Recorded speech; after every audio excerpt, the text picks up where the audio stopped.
Thank you, Caroline. When you look at these last-minute Biden pardons, the big ones, Biden siblings, Fauci, January 6th committee. That's right. Most of the big ones have the same very neat signature. We would expect that probably to be the auto pen.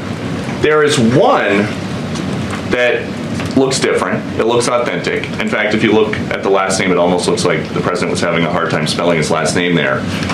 Is this White House of the opinion that the only pardon that would count is one that the president signed himself? It's very interesting. Very interesting props. If you want to bring them to my office later so I can take a closer look, I would like to do that. The president is making a good point when he discusses the usage of the auto pen. Who was running the country for the past 4 years?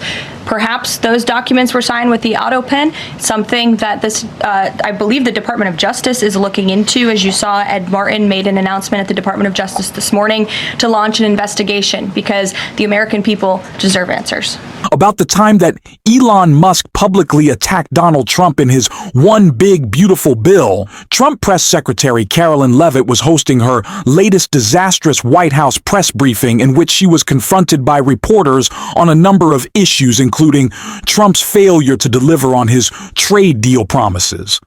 And she also had a meltdown at the Washington Post. But before we unpack all that, if you end up liking this video and you want to support the channel, please be sure to hit the like, subscribe, and alert bells before you go. All right, friends, let's take a look at the latest nightmare White House press briefing. And we're going to start with the Washington Post criticism first, because it's hilarious. Caroline Leavitt has a total meltdown because she feels that the Washington Post is being too unfair to Donald Trump by not anointing him God Emperor and giving him single-handed credit for everything that's going well in the universe. Very first briefing, several months ago, I said I would hold anyone accountable in this room. The Washington Post actually had this headline: the mysterious drop in fentanyl seizures on the U.S.-Mexico border. How is this mysterious? There is no mystery about why there is a decrease in fentanyl coming into the United States. This administration's strong border policies are the reason there has been a decrease in fentanyl trafficking. His strengthened relationship with Mexican President Sheinbaum and all of the measures he has been taking to deter illegal human and drug trafficking at our United States southern border is the reason for plummeting fentanyl seizures at the U.S. border. There is nothing mysterious about that, and we'd like to see the Washington Post update their headline accordingly. This is clearly trying to intentionally manipulate the minds of the Americans, and I think the American people understand why there's been a fentanyl drop. In our office responded to this inquiry. We provided a whole host of the reasons that fentanyl seizures at the southern border have dropped, and the Washington Post refused to run them. And that's... Yeah, so again, she's clearly very triggered about this. The Washington Post addressed some of this, actually. So let's take a look at the article. The mysterious drop in fentanyl seizures on the U.S.-Mexico border.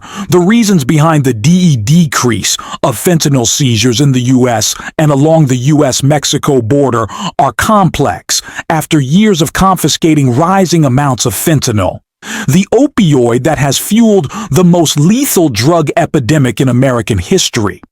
U.S. officials are confronting a new and puzzling reality. At the Mexican border, fentanyl seizures are plummeting. The phenomenon received little notice in Washington, D.C. Over the Trump administration has made fentanyl trafficking cartels a national security priority. Quote, "Narcotics of all kinds are pouring across our borders," said a White House statement in March announcing stiff tariffs on Mexico and Canada. New data suggests a more complex story. The U.S. government's average monthly seizures of fentanyl at the Mexican border have dropped by more than half, from 1,700 pounds in 2024 to 746 pounds this year, according to a Customs and Border Protection data. The White House says the drop is, quote, thanks to President Trump's policies empowering law enforcement officials to dismantle drug trafficking networks. Yet the decline started before Trump took office in January, while officials only managed to detect part of the fentanyl crossing at the border. The figure serves as a proxy for supply. So again, they do address this, like, hey, listen, the White House responded. They, said it's all because of Donald Trump. And yet this decline started before Trump was in office to enact the policies that they say are single-handedly the cause of the declining fentanyl seizures. So all of this was actually addressed in the article. We'll just read just a little bit more and get back to the White House press. Briefing the contraction represents something of a mystery. Say anti-drug agents and researchers are Mexican cartels producing less fentanyl, or have they simply found new ways to sneak it across the border? Fentanyl is still cheap and widely available in the United States, according to analysts and drug enforcement agents. Yet overdose deaths plunged nearly 27% last year compared with 2023, according to estimates published by the Centers for Disease Control and Prevention last year. President Biden was in office. Not Donald Trump. The biggest cause of such deaths are illegal synthetic opioids, especially fentanyl. Okay, so again, this article actually addresses precisely what Carolyn Leavitt is talking about. She's just triggered by the fact that they're not bowing themselves before Donald Trump, to the extent that the Washington Post won't do that. We're seeing signs that they may indeed do that still, but that's just she's triggered by that. So getting back to the White House press briefing, Carolyn Leavitt is also pressed on a number of issues, including Trump's trade deals. Reuters was reporting that there is a letter that is meant to be sent to other countries, which would give these countries a deadline of Wednesday to produce their best offer on the trade matter. Why does the administration feel the need to send this letter? And I have one more follow-up on trade. Sure, I can confirm the merits in the content of the letter. USTR sent this letter to all of our trading partners just to give them a friendly reminder that the deadline is coming up. And they are in talks. Ambassador Greer, Secretary Bessent, Secretary Lutnick are in talks with many of our key trading partners around the globe. As you know, Brian, I know the Wall Street Journal has covered this quite heavily. And they continue to be engaged in those discussions. And this letter was simply to remind these countries that the deadline is approaching and the president expects good deals. And we are on track for that, I will emphasize. On the trade side, though. So did you catch that? The Wall Street Journal conservative outlet asking a pretty damn good question. Why are you all sending a deal? Why are you all sending a letter out reminding people to give you good deals? If the good deals are coming in, why would they need the reminder if you're being inundated, flooded with amazing deals from other countries because Donald Trump is just so damn good? Why are you having to remind other countries to turn in their homework seems to be a contradiction. And Carolyn Leavitt seems to recognize that too. She's like, oh yes, the letter's real. We're just it's a friendly reminder. We expect good deals, but like the good deals are coming in. So like the reminder is unnecessary, but we're doing the reminder anyway. Like it's so pathetic and so incoherent, and it might be why we're not actually seeing any compelling evidence of these 90 deals in 90 days as the deadline rapidly approaches it. Sure seems like the Trump administration are not getting the response they expected or promised the American people and are desperate to try to get some sort of response that could look as a tangible win. Pretty pathetic. Here's another clip. Texted any deal. So I'd like to ask you from this side of the pond, is there a text for the deal ready to be released, submitted? And if not, when can we expect it? And then I have one more. There's most definitely text with this deal. There is language that this side has seen. You'll have to ask the UK Parliament why they haven't seen it from their own government. I obviously can't answer that question. And on Caroline, so the closest thing that there's been to a deal you may recall is with United Kingdom, our 11th biggest trading partner, and it wasn't a deal. It was the commitment to have a deal as the deal continues to be negotiated.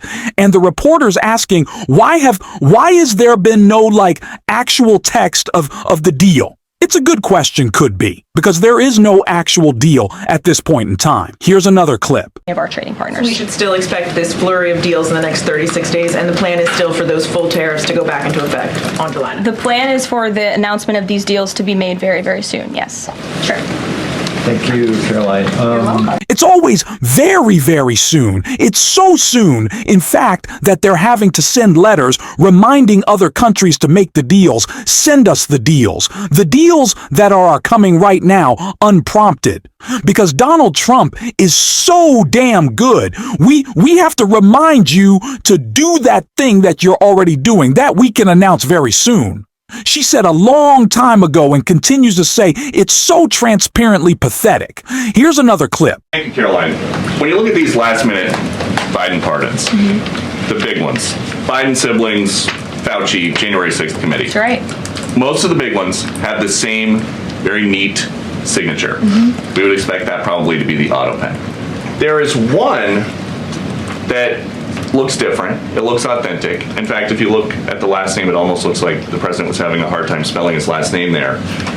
Is this White House of the opinion that the only pardon that would count is one that the president signed himself? It's very Hunter interesting. Biden. Very interesting props. If you want to bring them to my office later so I can take a closer look, I would like to do that. The president is making a good point when he discusses the usage of the auto pen. Who was running the country for the past 4 years? Perhaps those documents were signed with the auto pen, something that this, I believe the Department of Justice is looking into. As you saw, Ed Martin made an announcement at the Department of Justice this morning to launch an investigation because the American people deserve answers. Is there any So there's no evidence that anybody else was running the country other than, the way that most presidential administrations go is you have a vast bureaucracy under you, right? The president is the chief executive. So you have White House senior staff. You have cabinet secretaries as well. Usually, most presidents are not running the day-to-day machinery, right? The chief of staff is usually the chief operating officer of the country, not quite like a prime minister. But what they're trying to do suggest is the fact that because certain documents were issued by AutoPen, which presidents have used for centuries, including Donald Trump, I might add, is that somehow they're invalid. And Donald Trump's new pardon attorney, the insane, or the head of the pardon office, the insane, Ed Martin is apparently launching an investigation to try to invalidate some of President Biden's pardons and executive orders. We'll see what happens, but there's no legal basis by which to invalidate these things. Simply because they were signed by AutoPen, they would have to prove that President Biden did not authorize the executive orders or the pardons that were issued via AutoPen, which I imagine is a pretty tall burden to prove. One last clip. Then on domestic, there is a report that Laura Loomer met with the vice president today. Can you speak to her relationship with the administration and if she's informally advising in any way? She is not. I do know she met with the vice president. As for what was discussed in that meeting, I would defer you to his team. Thanks, Carol. There you go. Laura Loomer, a right-wing crackpot, a close associate of Donald Trump, is who has met with him repeatedly, who's flown on Trump Force One, which is Trump's private plane. All of these things is now meeting with the vice president as well. So it sure seems like she's integrating herself and ingratiating herself with the Trump administration. She was responsible for the demotion of Mike Walls, Trump's disastrous, incompetent, disgraced former national security advisor. And so I wouldn't be too surprised if we hear more about her influence in the coming months and years ahead. There you have it, another disastrous press briefing by Carolyn Levitt, in which she's trying to save face, in which she's lashing out at reporters for not bending the knee to Donald Trump, and with good reason. And I'm sure she'll have a couple of more disastrous press briefings in the days to come in the meantime. And if you stuck around to the end, you can drop a blue heart in the comments. And until next time, I'll see you soon.